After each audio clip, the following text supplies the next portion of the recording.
அஸ்ஸலாமு அலைக்கும் வரஹ்மத்துல்லாஹி வபரகாத்துஹு. அன்பான அனைத்து உறவுகளுக்கும் இனிய மதிய வணக்கம். மீண்டும் மிக முக்கியமான ஒரு தகவலோடு தான் வந்திருக்கேன். வீடியோவை கடைசி வரைக்கும் பாருங்கள். தெரியாத நண்பர்களுக்கும் மறக்காமல் ஷேர் பண்ணுங்கள். வீடியோ பிடிச்சிருந்தா ஒரு லைக் பண்ணுங்கள், சப்ஸ்கிரைப் பண்ணுங்கள், தொடர்ந்தும் சப்போர்ட் பண்ணுங்கள். இலங்கையினுடைய மத்திய வங்கியின் மிக முக்கியமான அறிவித்தல் ஒன்று வெளியிடப்பட்டுள்ளது. கடன் பயனாளிகள் உங்களுக்கான மிக முக்கியமான தகவல்.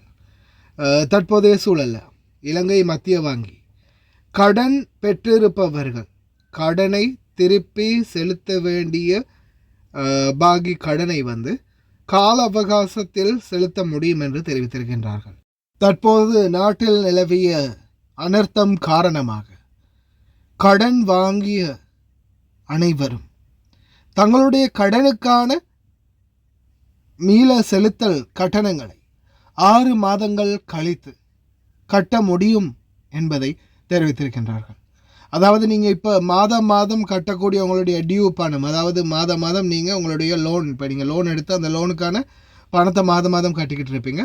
அந்த கடனை அந்த நீங்கள் மாதம் கட்டுறது 6 மாதம் கழித்து, அதாவது உதாரணத்துக்கு நீங்கள் வருடம் 2026 ஜனவரி, பிப்ரவரி, மார்ச், ஏப்ரல், மே மாதம் வரைக்கும் அதை கட்டாமல் அதுக்கப்புறம் இருந்து இப்போ நீங்கள் எப்போ கடைசியாக விட்டீங்களோ அதிலிருந்து மறுபடியும் தொடங்கலாம் அப்படின்னு தெரிவிச்சிருக்காங்க. அதுக்கான எந்த ஒரு வட்டியும் அறவிடப்பட மாட்டாது, மேலதிகமாக எந்த ஒரு கணக்கும் அறவிடப்பட மாட்டாது.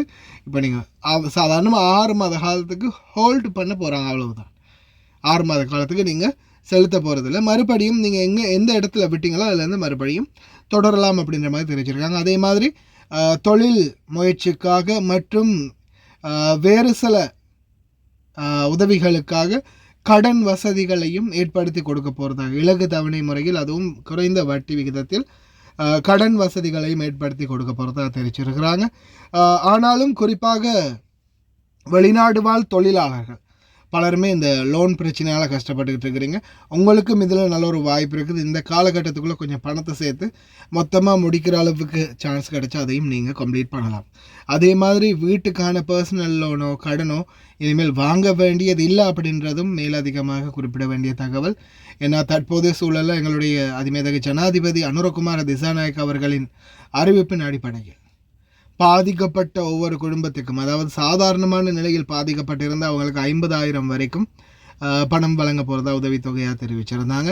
வியாபார தலங்கள் எந்த அளவுக்கு பாதிக்கப்பட்டிருக்குதோ அதுக்கு ஏற்றாற் போல் அவங்களுக்கான உதவி நிவாரணங்கள் வழங்கப்படும் அப்படின்னு தெரிவிச்சிருந்தாங்க. அந்த வகையில் வீடுகளை இழந்தவங்க, அதாவது அவங்களுடைய நிலம் அப்படியே தான் இருக்குது, நிலத்தில் எந்த பிரச்சனையும் இல்லை, ஆனால் வீடு முற்றிலுமாக சேதமடைந்து விட்டது. அது அவங்களுடைய வீடு பல கோடி பெறுமதியான வீடாகவும் இருக்கலாம், பனை ஓலை தென்னை ஓலையால் கட்டின ஒரு ஓலை குடிசையாக கூட இருக்கலாம். எது எப்படியோ 50 லட்சம் ரூபாய் வீட்டுக்கான கொடுப்பனவு அப்படின்றது ஜனாதிபதி அவர்கள் தெரிவிச்சிருந்தார். அதே போல் ஒருவேளை வீடு நீங்கள் கட்டிட்டீங்க, ஆனால் கட்டின வீடும் இல்லை நிலமும் இல்லை. உதாரணத்துக்கு மலையக பகுதிகளில் எடுத்துக்கோன்னா, இப்போ மலை ஓரங்களில் ஒவ்வொரு மலையடி வாரங்கள் இந்த மாதிரி இடங்களில் கட்டின வீடுகள் அந்த இடத்துல இருந்த வீடும் இல்லை, மண் சரிவால் வீடும் இல்லை நிலமும் இல்லாமல் போயிடுச்சு. அப்படியான நிலைமையில் இருக்கிறவங்களுக்கு சாதாரணமாக 50 லட்சம் ரூபாய் வீட்டுக்கும் 50 லட்சம் ரூபாய் நிலத்துக்குமாக, அதாவது 1 கோடி ரூபாய் வழங்குவதாக தெரிவிச்சிருக்கிறாங்க. அதாவது இடத்துக்கு 50 லட்சம், வீட்டுக்கு 50 லட்சமாக 1 கோடி ரூபாய் வழங்க போகிறாங்க. அதே போல் அரச இடங்கள் எங்கெங்கே நிலங்கள் இருக்குதோ அது அரசாங்கத்துக்கு தேவை இல்லாத பட்சத்தில் அந்த இடங்களை மக்களுக்கு பிரித்து கொடுக்க போகிறதாகவும் ஜனாதிபதி அவர்கள் மேலதிகமாக தெரிவிச்சிருந்தார். அதே போல் யார் யார் வீடை இழந்திருக்கிறாங்களோ முற்றுமுழுதாக அவங்களுக்கான தொகையாக 50 லட்சம் வழங்கப்படும்.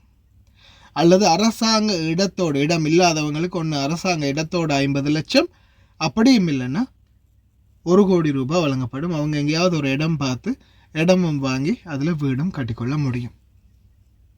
ஆனால் இதில் அதிகமாக செலவு பண்ணி வீடு கட்டினவங்களுடைய நிலைமை கொஞ்சம் கவலைக்கிடம்தான். ஆனாலும் குறைந்த சாதாரணமாக ஒரு ஓலை குடிசையில் இருந்தவங்களுக்கு இன்றைக்கி ஒரு 50 லட்சம் ரூபாய்க்கு வீட்டு உதவி கிடைக்குதுன்றது அவங்களுக்கு மிகப்பெரிய ஒரு உதவியாக இருக்கும். அதே போல் இன்னொரு முக்கியமான விடயம் என்னென்னா, சில இடங்களில் பார்த்திங்கன்னா அவங்களுடைய வீடு ஒரு அளவுக்கு டேமேஜ் ஆகி இருக்குது, நிலமும் இருக்குது. ஆனால் அவங்க இருக்கக்கூடிய இடம் எந்த நேரத்தில் வேணாலும் இன்னொரு மழை பெய்தாலோ இன்னொரு மண் சரிவு ஏற்பட்டாலோ ஆபத்துக்கு உள்ளாகலாம். அப்படியான இடங்களில் இருக்கிறவங்களுக்கும் அவங்களுக்குரிய மாற்று ஏற்பாடுகளையும் அரசாங்கம் செய்து கொடுக்க போகிறதாக தெரிவிச்சிருக்கிறாங்க. பார்க்கலாம் இன்ஷா அல்லாஹ் எதிர்வரும் நாட்களில் இன்னும் மேலதிகமான இது சம்மந்தமான தகவல்களை கிடைச்ச உடனே உங்களுக்கு அப்டேட் பண்ணுறேன். இது வந்து பார்த்திங்கன்னா அனர்த்த நிவாரண சேவைகள் அமைச்சால் பரிசீலிக்கப்பட்டு உங்களுடைய டிவிஷனல் செக்ரட்டரியேட்டுக்கு அனுப்பப்படும். நீங்கள் எங்கெங்கே அந்த ஏரியாவில் உங்களுடைய ஏரியாவில் எந்தெந்த பிரச்சனை இருக்குதோ அதெல்லாமே அவங்க வந்து ரெஜிஸ்டர் பண்ணி எல்லாமே டீட்டெயில்ஸை கலெக்ட் பண்ணிவிட்டு அனர்த்த நிவாரண சேவைகள் அமைச்சகத்துக்கு அனுப்பி அது ஜனாதிபதி செயலகத்துக்கு போய் அதை பரிசீலித்த பிறகு சம்மந்தப்பட்ட அதிகாரிகள் அவங்களுடைய இடத்துக்கு வந்து நேரடியாக கண்காணித்து சம்மந்தப்பட்டவங்களுடைய எல்லா ஆதாரங்களையும் சரிபார்த்த பிறகு, ஏன்னா இதில் எந்த ஒரு ஊழலும் இல்லாமல் இந்த முறை அனைவருக்கும் பாதிக்கப்பட்ட அனைவருக்கும் அந்த நிவாரணங்கள் போய் சேரணும் அப்படின்றதான் ஜனாதிபதியுடைய ஒரே நோக்காக இருக்குது. பார்க்கலாம் எதிர்வரும் நாட்களில் இதற்குரிய அடுத்த கட்ட நடவடிக்கைகள் மேம்படுத்தப்படும் அப்படின்னு தெரிவிச்சிருக்கிறாங்க. முடிந்த வரைக்கும் நீங்களும் இது பற்றிய தகவல்களில் கொஞ்சம் கவனம் செலுத்துங்க. இனி வரும் நாட்களில் ஏதாவது முக்கியமான தகவல்கள் கிடைச்சா நிச்சயமாக உங்களுக்கு அப்டேட் பண்ணுறேன். அதே மாதிரி கடன் வாங்கினவங்க 6 மாத காலத்துக்கு கடனை வந்து இப்போதைக்கு ஹோல்ட் பண்ணியிருக்கிறாங்க. நீங்கள் கட்ட வேண்டிய அவசியம் இல்லை. நீங்கள் சேர்த்து மொத்தமாக சரி, அதாவது இந்த 6 மாத காலம் உங்களுக்கு கடனே இல்லை, நீங்கள் மறுபடியும் எங்கே விட்டீங்களோ அதுலேருந்து மறுபடியும் கண்டினியூ பண்ணலாம் 6 மாதம் கழித்து. இந்த 6 மாத காலத்துக்குள்ளே உங்களால் பணம் கொஞ்சம் சேர்க்க முடிஞ்சால் கம்ப்ளீட் பண்ணக்கூடிய சூழல் இருந்துச்சுன்னா மொத்தமாக கடனை முடித்து விட்டுறலாம். அப்படி இல்லையா கொஞ்சம் காசு சேர்த்து வச்சு, அதாவது இப்போ காசு சேர்க்கக்கூடிய வெளிநாடுகளில் இருக்கக்கூடியவங்களுக்கு வந்து பணம் சேர்க்கக்கூடிய வாய்ப்பு இருக்குது. சரி, அப்படி இருந்துச்சுன்னா நீங்கள் அந்த தவணைக்குரிய காசை வந்து வேற எடுத்து வச்சு மொத்தமாக நீங்கள் கட்டினாலும் இன்னொரு 6 மாத காலத்துக்கு உங்களுக்கு ஃப்ரீ ஆகிற மாதிரி சூழல் இருக்கும். இன்ஷா அல்லாஹ் ட்ரை பண்ணுங்கள். அதே மாதிரி இந்த நேரத்தில் பல பகுதிகளிலையும் அனர்த்தங்கள் ஏற்பட்டதுக்காக தொண்டு நிறுவனங்கள், சமூக ஆர்வலர்கள் தொடர்ந்துமே அவங்களுடைய உதவிகளை செஞ்சிட்ருக்கிறாங்க.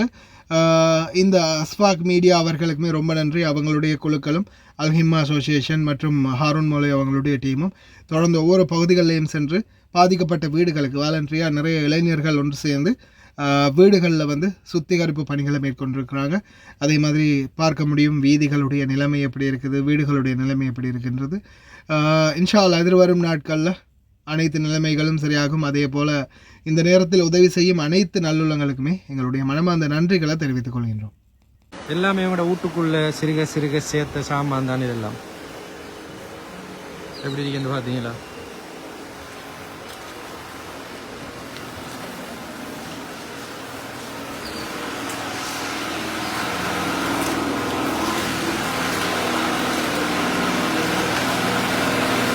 வேலை செஞ்சுட்டு